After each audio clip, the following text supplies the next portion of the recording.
Well, Lord just shared with me last Saturday, which was Saturday, about a prophetic word. He told me very specifically some things that were coming.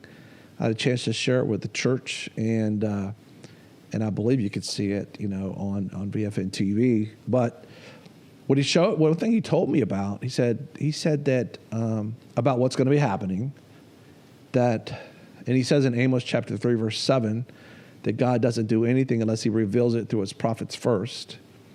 And I'm not calling myself a prophet, but he says in the last days, everybody's going to prophesy. And so he will let us know what's going to happen. And so he said to me specifically that what's about to happen is going to be the 1970s. It's going to be like the 1970s. And so you can kind of look back at what took place in the 70s and see kind of what we're going to be experiencing coming ahead. And I'll tell you what, they're comparing President Jimmy Carter with our current administration that's president, and that so much similarity to it. But he told me that on Saturday. So on Saturday, the following day is when we begin to see what took place in Afghanistan, when they're basically just running and abandoning, all the Americans were trying to get out of there. Soldiers left. They left the embassy.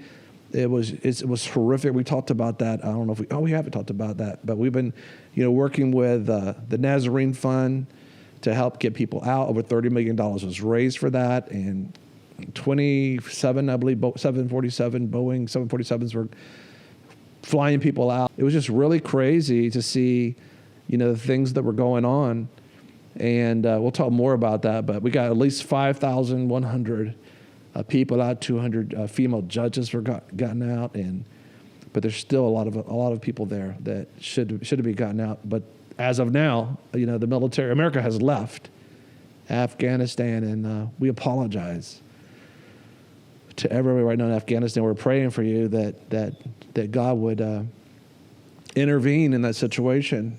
But so what we saw when we're looking, we saw right after God talked to me about that, he says that we're going to be seeing the 1970s again. So when we looked at the planes, this is what we saw just the other day in Afghanistan. It was so tragic what we saw. Take a look at this.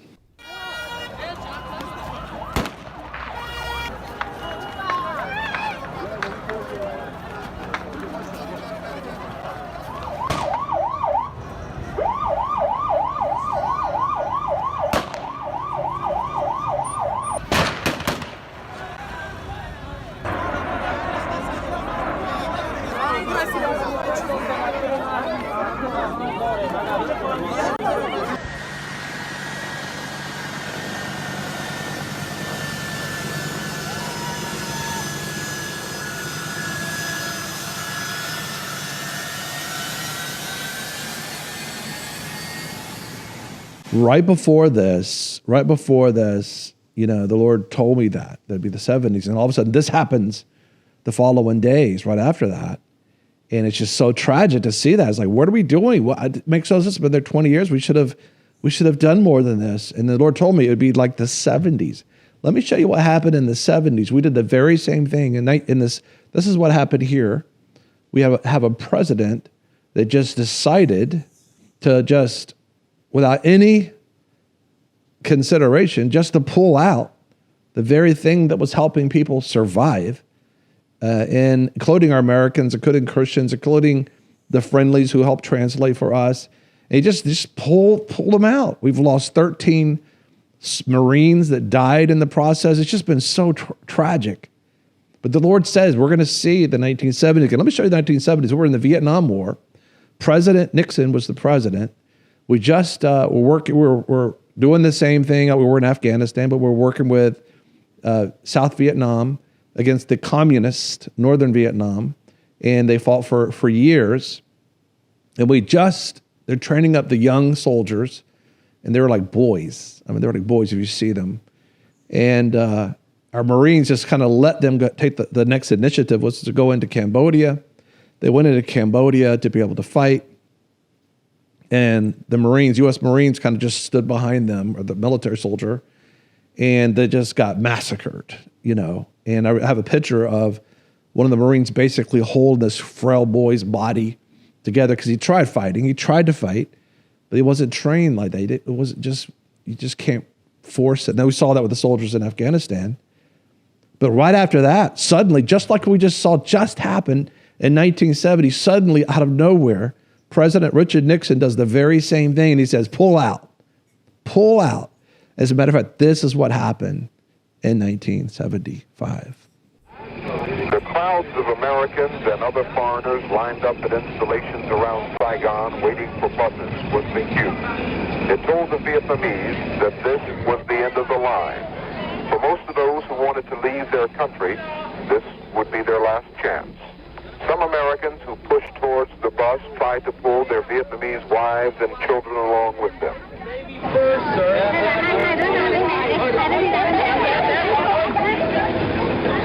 There were desperate scenes with families separated and crying out for help, pleading not to be left behind, clutching at the last straw of hope.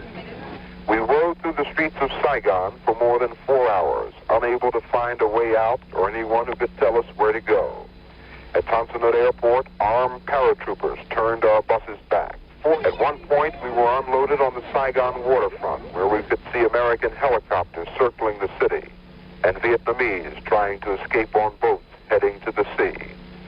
No one wanted to be left in this crowd that at times was strangely quiet, but that always was on the verge of panic. We all decided to try and reach the United States Embassy, and once there, we found it surrounded by Vietnamese looking for a way in and a way out. Helicopters were landing on the roof and inside the compound as we walked to the back of the embassy. We had to push and shove our way through a crowd of several hundred Vietnamese trying to scale the walls, only to be knocked back by U.S. Marines. Once inside the compound, for the Americans and those Vietnamese who managed to get in with legal documents, and the many who managed entrance without, the rest was easy. It was just a matter of waiting your turn for a helicopter to take you to one of the ships on station off the Vietnamese coast. It's tragic. It's the very exact same thing that took place. The Lord told me it was going to be the 1970s again. And look how identical that is. There's even pictures of helicopters coming in and rescuing people on top of apartment buildings and these different. At least they had a more of an organized departure in Vietnam than it was terrible in Afghanistan. But listen, let me tell you some things that happened in the 70s, so you know it. You might not even know about the 70s, but the 70s, it was a recession going on. A recession is when you have, very few products with a lot of dollars after that one product, which means the prices just soar. There was an oil crisis. We were standing in line for miles with waiting for gas to be delivered to gas stations, and you had to have an even car number tag on your car tag, an odd number. Different days you would go get gas. The president, Jimmy Carter, was putting a sweater on, turning the heat down in the White House and said, this is the new normal. As he gave away the Panama Canal, the access between the Atlantic and the Pacific, obviously he wasn't even in control of his administration, same thing we're seeing here. But there was recession, there was oil crisis, there was gas lines, the cost of living exploded. I mean, it just exploded. We're seeing prices start to go up, very significantly, but they exploded. The price of food and cars doubled. So you have a $30,000 car, it's going to cost you $60,000. Got a $60,000, going to cost you $120,000. It doubled in the 70s. You had that invasion of Cambodia that I talked about when we left. When we left, in the northern parts of Vietnam was Pol Pot, and he was hiding in the woods, in the jungle up in the northern parts of Vietnam. And when we pulled out, we already went into Cambodia and did that one run, and then all of a sudden Nixon pulls them out. So they were already kind of struggling in Cambodia because of what we did. And so Pol Pot comes down into Cambodia, which is, you're looking at their border at each other. Cambodia is like on its west border, I guess. And Pol Pot went and he killed everyone. I mean, everyone practically that was over 20 years old. He killed doctors, he killed lawyers, he killed religious people, he killed instructors, he killed anybody that had as a matter of fact, I think you had glasses, you were going to be killed. I mean, that's what it was called, the Killing Fields. There was a Grammy Award-winning movie called The Killing Fields, and it's talking about He just killed everybody. Because this is what communism always does, by the way. Hello. This is what they always do. There's been 100 years of 100 countries that killed over 100 million people. This is what they do. And so Pol Pot comes in. He kills everybody, basically, except for 20 and under. He puts them in groups of 20 and says, God's dead. Remember, I told you they got to make you forget God exists. He says, God's dead, and today's day one, and this is your new family. You know what that led to? It led to something called the pink room. And you could see more of that on the torch, but that this mother traded her daughter that was 12 years old, for a refrigerator. I was like, how could that even happen? And it happens because all the wisdom, all the teachers, all the faith, everything was killed and destroyed. The only thing left was what they taught them, and they didn't teach them values. They didn't say that they had value. And so she didn't say any value in her daughter. And so she gave her daughter for a refrigerator, and they put her daughter in this pink room where people purchased to rape her daughter 20, 30, 40 times a day and pay money for that. There was a lot of kids, but I'm like, how did that happen? So you can see that this is how it happens. It happens when you do away with God. It happens when you do away with the wisdom and the knowledge. Right now they're trying to destroy history. They're trying to destroy all these different things. This is the beginning of that. What if we woke up? So you're going to see the 70s all over again. What happened in the 70s? Also, the voting age was dropped from 21 to 18 years old, which is the 26th Amendment. Prior to that, you had to be 21 years of age. I wouldn't doubt if they changed it to 16, right? Anyway. So the Pentagon Papers were published in the New York Times, which means the secrets that was going on that they weren't reporting about the Vietnam War came out. I can imagine what's going to come out. Watergate scandal took place with Nixon. Supreme Court declared in the 70s the Roe versus Wade case that legalized abortion in America in the 70s. Billie Jean King defeated Bobby Riggs in the men's. It was called the Battle of the Sexes. And that was a big deal back then because, there was women and there was men. And then, and now, because there's a lot of different things, different genders are talking about. But the dominance of what was going on at the time is a woman could beat men, and she beat him. And he wasn't a good man. He was like some chauvinist dude. But he was still a man, they say. Anyway, see a battle of the sexes going on. What do you see today? The same kind of concept. Nixon resigns. He says, I'm not a crook, right? And then he resigns. And Nixon was the one that started the economic exchange with China. He was the one that had the famous kitchen talks. We have that on the torch as well, but he went there and just opened up the economy to China. That was Richard Nixon. Think about that.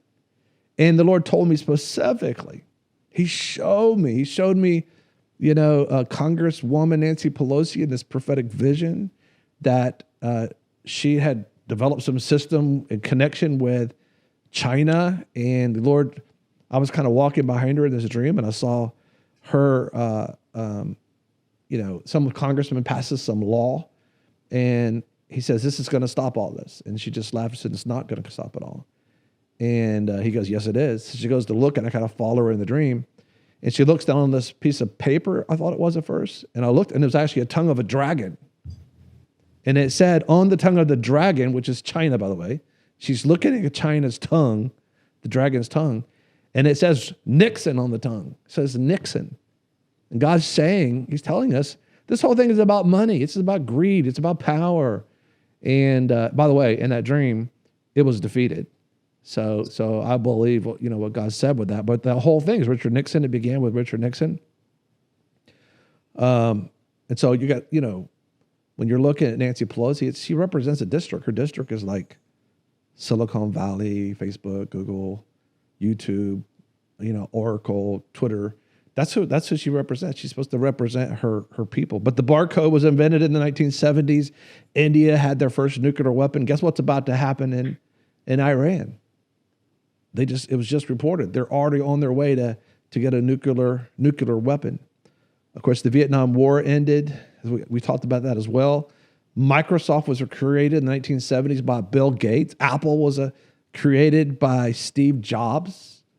We had the Israel-Egypt signed the Camp David Accords.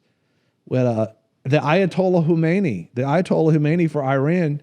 He was actually in exile, but thanks to Jimmy Carter's national foreign policy, ended up having a hostage situation in Iran. The Ayatollah came in, and it's been difficulty and trouble ever since. And so what we saw then, the Lord is saying, we're going to see that again. We're gonna see that again. And I'm like, okay, all right, okay, I could see that. And right after that is when these things started happening. The very same thing that we saw, with Afghanistan and Vietnam, and they started comparing the two. Then they started comparing the presidency of Jimmy Carter with the current president.